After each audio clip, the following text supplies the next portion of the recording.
2024 లేదా 25లో డిగ్రీ లేదా బీటెక్ చదివారా? సాఫ్ట్‌వేర్ జాబ్ కోసం ఎదురు చూస్తున్నారా? అయితే కోడ్‌జ్ఞాన్ 100 డేస్ కోర్సులో చేరండి. జాబ్ సాధించండి. నమస్తే. Welcome to Suman TV. ప్రస్తుతం మనతో పాటు హైకోర్టు అడ్వకేట్ నాగేశ్వరరావు పూజారి గారు ఉన్నారు. వారితో మాట్లాడదాం. Hello sir.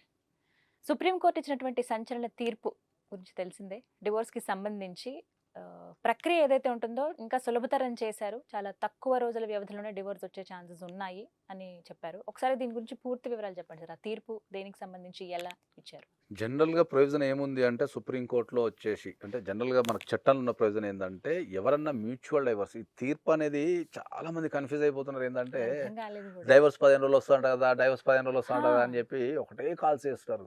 సుప్రీం కోర్ట్ చెప్పిందంట కదా! అని చెప్పేసి. ఓకే. అది పూర్తిగా అర్థం కాలేదు. డైవోర్స్ 15 రోజులలో వస్తది.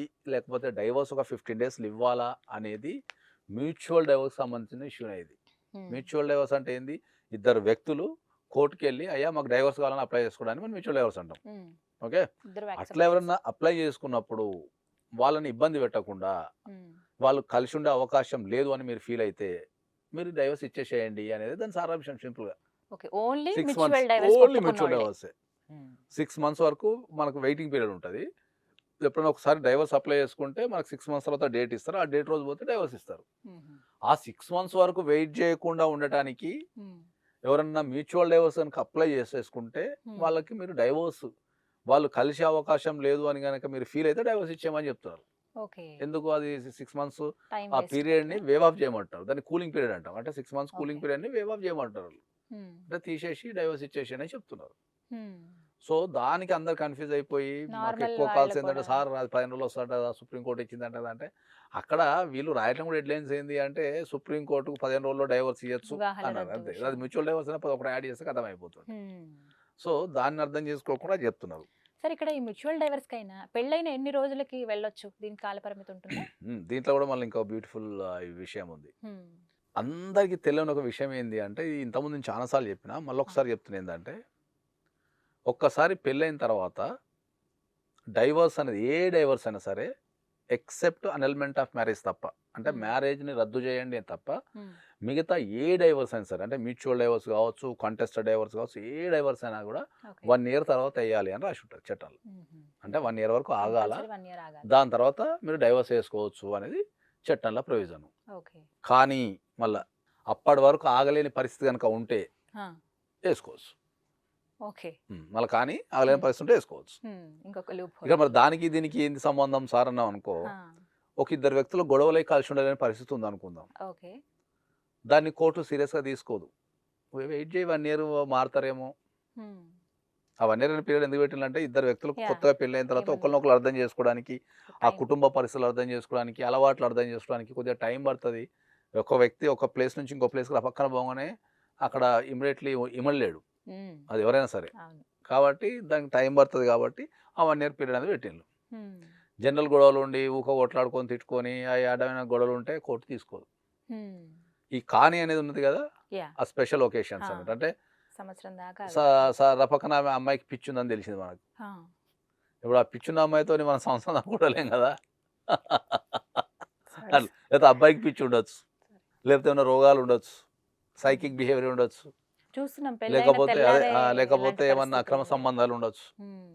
అంటే ఇట్లాంటి ప్రత్యేక పరిస్థితులలో ఒక వ్యక్తితో నేను కలిసి జీవించలేను ఈ ప్రత్యేక సందర్భాలలో అనుకున్నప్పుడు ఆ హ్మ్. 1 ఇయర్ ఎగ్జామ్షన్ ఏమి ఉండదు. నువ్వు ఓకే. కోర్ట్‌కెళ్ళి ఎప్పుడంటే అప్పుడు తెల్లారి గూడా అప్లై తీసుకోవచ్చు. చేసుకోవచ్చు. అంటే దానికి ఇయాల పర్ఫెక్ట్ ఇయాల పెళ్లయితే రీజన్ తెల్లారి గూడా అప్లై చూపించాలి కదా చేసుకోవచ్చు. సార్. రీజన్ చెప్పాలి గదా! మెయిన్ అది ఇప్పుడు కదా! ఉట్టిగానే పోయి మా ఆవిడని మేము కొట్లాడుకున్నాం సార్ మాకు డైవోర్స్ ఇయ్యండి ఇయ్యరు. కొట్లాడేది ఎవరికైనా ఉంటదిరా నాయనా! ఓ 4 రోజులు ఆగు. ఓకే. ఆగితే అవే సర్దుకుంటూ అయిపో అని చెప్తారు. హ్మ్. సో, ఈ పర్ఫెక్ట్ 1 ఇయర్ రీజన్. ఎగ్జామ్షన్ తీసుకోవాలి అంటే మనకు ఒక స్పెషల్ గ్రౌండ్స్ ఉండాలి కంపల్సరీ. ఓకే. స్పెషల్ గ్రౌండ్స్ ఏముంటాయి? ఆరోగ్య సమస్యలు ఉండొచ్చు. యాహ్! మానసిక సమస్యలు ఉండొచ్చు. హ్మ్. ఇట్లాంటియి. ఇవి చూపిస్తూ. ఇవి ఉంటాయి. హ్మ్. ఇవి కాకుండా ఇంకేమైనా మోసాలు, చీటింగ్స్ ఉంటే మళ్ళీ annulment of marriage. Okay. Annulment of మ్యారేజ్‌కి టైమ్ ఏమి ఉండదింక. ఓకే. అంటే రద్దు చేసుకునే విషయంలో ఎప్పుడు అవేమి ఉండవు. మ్యారేజే రద్దు చేయమంటే టైమ్ ఉండదు మీకు. అచ్చా! Okay. Any time you can go and file a petition. హ్మ్. ఎందుకంటే మ్యారేజ్ అబద్ధాల మీదనో, ఫోర్స్‌గా జరుగుతానో, వాళ్ళ కన్సెంట్ లేకుండా అలాంటివి. జరుగుతానో, ఇట్లాంటి సందర్భాలలో నువ్వు డైరెక్ట్ పోయి ఇప్పుడు మనం అబద్ధాలాడి పెళ్లి చేసుకున్నా ఉంటాం. అది పెళ్ళైన తర్వాత రపక్కన బయటపడ్డది హ్మ్. అనుకుందాం సపోజ్. హ్మ్. బయటపడంగానే మనం పోయి ఇమ్మీడియేట్ కోర్ట్‌లో ఏసుకోవచ్చు. అయ్యా! ఈ పెళ్లి అనేది అబద్ధాల మీద జరిగింది. హ్మ్. సో, ఈళ్ళు ఈ అబద్ధాలాడి ఈ పెళ్లి చేశారు కాబట్టి ఇది నిలబడే అవకాశం లేదని చెప్పి మనం annulment of marriage. Okay. Annulment of marriage ఇంతకుముందు చెప్పినట్టు అబద్ధాలు ఆడడం ద్వారా కావచ్చు, కోర్షన్ అంటే భయపెట్టి. మొన్న ఓకే. మా దగ్గరకు ఒక కేసు వచ్చింది జనరల్‌గా అందరికి అర్థమయ్యే భాషలో.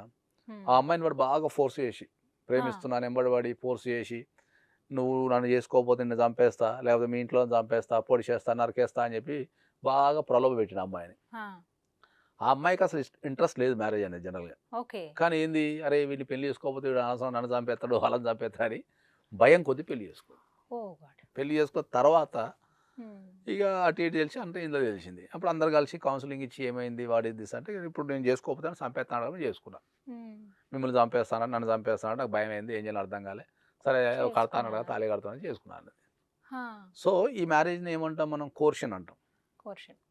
కోర్షన్ కానీ, అండ్ ఇన్ఫ్లుయెన్స్ కానీ, వితౌట్ కన్సెంట్ అని కానీ, ఫోర్స్ అని కానీ, ఇవన్నీ మనం ఈ పదాలను ఉపయోగించి ఏం చేస్తామంటే, ఆమెకి విల్ అగైన్స్ట్ అంటే ఫ్రీ కన్సెంట్ లేకుండా మ్యారేజ్ జరిగింది కాబట్టి దాన్ని రద్దు చేయండి అని చెప్పే అవకాశం మనకు ఉంటుంది. సో ఇప్పుడు వాళ్ళు అప్లై చేసుకోవచ్చు సార్ వివాహ డెఫినెట్లీ రద్దుకి? అప్లై చేసుకోవచ్చు. అప్లై చేసినాం కూడా అట్లా. ఇంకా కొన్ని సందర్భాలలో ఎక్స్ట్రా మ్యారిటల్ అఫైర్స్ కూడా ఉన్నాయి. ఇప్పుడు ఇంకో కేసు వచ్చింది మాకు. రీసెంట్గా పెళ్ళైంది, జస్ట్ ఒక 2 months అయింది పెళ్ళై. పెళ్ళైన తర్వాత కూడా ఆ అమ్మాయి ఇంకా ఇద్దరు బాయ్ ఫ్రెండ్స్ మెయింటైన్ చేస్తుంది. పెళ్లికి ముందు నుంచి ఉన్నారు వాళ్ళిద్దరు, పెళ్లి తర్వాత కూడా అది కంటిన్యూ అవుతున్నది. Extra marital affair with 2 boys. So హస్బెండ్కి తెలిసింది అంతే, దాని మీద కూడా కంపల్సరీ అది చేసేసుకుంటాం. సో ఇట్లాంటి సందర్భాలలో మన అనల్మెంట్ ఆఫ్ మ్యారేజ్, దీనికి టైం లిమిటేషన్ ఏమి ఉండదు.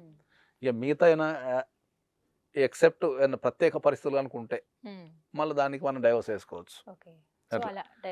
ఇప్పుడు మళ్ళీ మొన్న ఒక కేసు వచ్చింది, అబ్బాయి ఇంపార్టెంట్, ఇక 1 year దాకా ఆగేందుకు దానికి. సో స్పెషల్ కాజ్ కింద అయ్యా ఈయన ఇంపార్టెంట్, నాకు అవసరం లేదు ఇంత టైం అని చెప్పేసి అట్లా. సో డివోర్స్కి వెళ్ళారా? డైవర్స్ ప్రతి మనం ఏం చెప్తాం ఫైనల్గా అంటే ఏంటంటే, చట్టంలో ఎన్ని ప్రొవిజన్స్ అయితే ఉంటాయో ప్రతి ప్రొవిజన్కి మళ్ళీ ఎగ్జామ్షన్ ఉంటుంది. ప్రతి ప్రొవిజన్ ఉంటుంది, దానికి ఎగ్జామ్షన్ ఉంటుంది, ప్రొవిజన్ ఉంటుంది, ఎగ్జామ్షన్ ఉంటుంది. చట్టం చెప్పడం కంటే ఎక్కువ మనం ప్రొవిజన్స్ చెప్పగలిగితే అప్పుడు చట్టం ఈజీగా అర్థమవుతుంది.